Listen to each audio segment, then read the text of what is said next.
Hey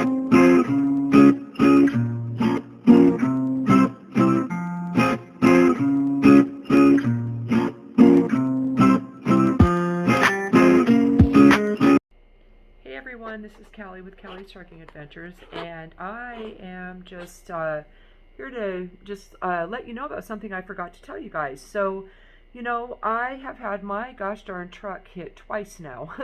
I just had it hit again a couple of weeks ago when I had just barely taken off with my co-driver.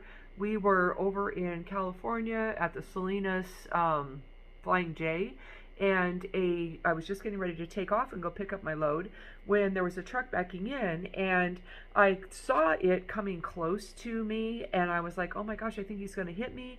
And so I laid on my horn, but I forgot that I actually had a foghorn, and so I just used my regular horn, and the next thing you know, bam, he slams right into me. And I was like, oh my goodness. And so he jumps out and he starts saying that I actually hit him when he was the one that actually hit me. And so we went through a whole bunch of rigmarole, and he took pictures of me, and I took pictures of him, and I took pictures of everything, and he kept saying that I hit him and that he didn't hit me. And ultimately, after a couple hours, and I sent, there was a couple of Prime drivers there as well, and they were really helpful, and they were like, well, do this and do that, so things that I already figured that I would already do. And I had already contacted the claims department and reported that I had had an accident, and I had also called the police because I'm in an accident again for the second time, and this time I actually caught the person, thank goodness. And so I called the police, figuring that they're probably not going to come, as California, and of course they said, yeah, they're not going to come unless you have a injury or the person isn't willing to give up their information. So I said, okay, well, no worries. I figured you probably wouldn't, but I thought I'd call anyway. So then I go on ahead and contact the incident report people, the claim people, and to talk to them and personally instead of just the document that I had sent, and along with all the pictures and everything. And the claims adjuster, the claims guy, he's not an adjuster, but he was like, yeah, oh my gosh, I can see from the photo that you were hit, and it wasn't that you hit him. And I also sent him the photo of the guy taking the picture of me while I was taking the picture of him. And he was like, oh my gosh, these guys are just crazy out here. And it's true, they really are. He was a young kid, and in the end, I ended up, he was like, well, if he's not willing to give you his information, then you need to go on ahead and call the police back again and have them show up. But if they do, then it's going to go on both of your records, whether or not you've done anything, had any blame in the accident. And I was like, oh my gosh, I don't want that on my record. That's the last thing I want. So I ended up going over and talking to him again, and telling him that, okay, I've already submitted all of these pictures, you really did hit me, I'm sorry that you hit me, you're young, and it's going to get better, and it's going to get easier, and I don't want you to be in trouble, and I don't, I wish this hadn't happened, but it did happen.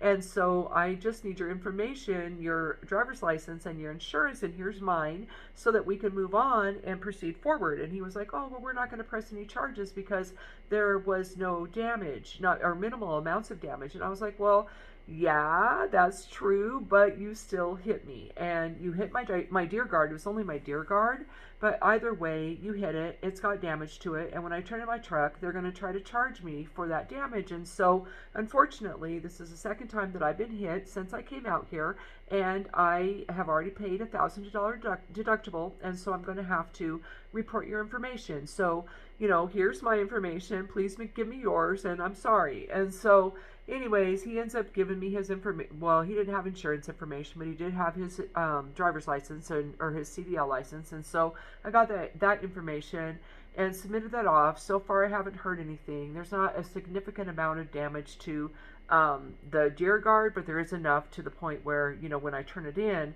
they're going to probably try to charge me if they don't get this pushed through on a claim, which they probably will, I think.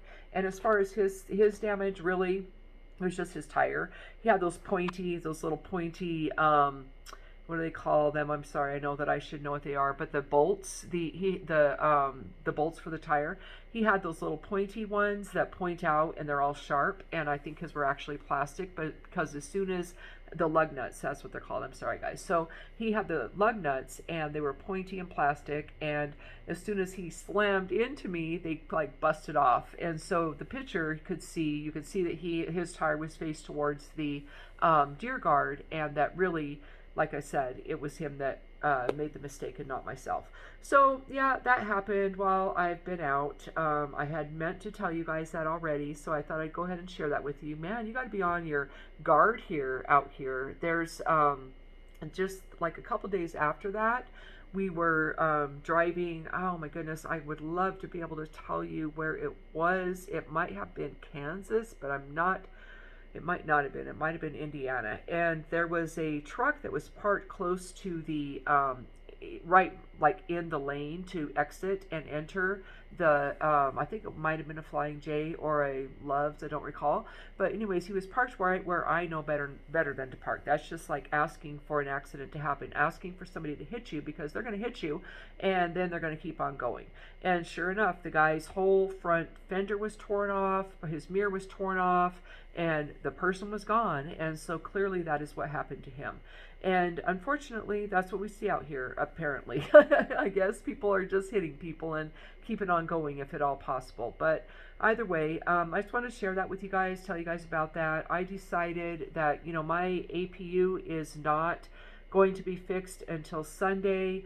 The bunk rooms are really actually quite cold, and they don't give very much blankets. I can't really stay on my truck, and I decided to go on ahead and come to a hotel and to take a nice hot bath. So I'm looking very tired and relaxed, and I'm going to go on ahead and watch a little bit of probably something off Netflix. I don't watch things very often, but I'm going to go ahead and take a little bit of a break. I just wanted to get a second video made for you guys, and just that's about it, I guess. So I hope you all have a wonderful night, and I will get this video posted here momentarily.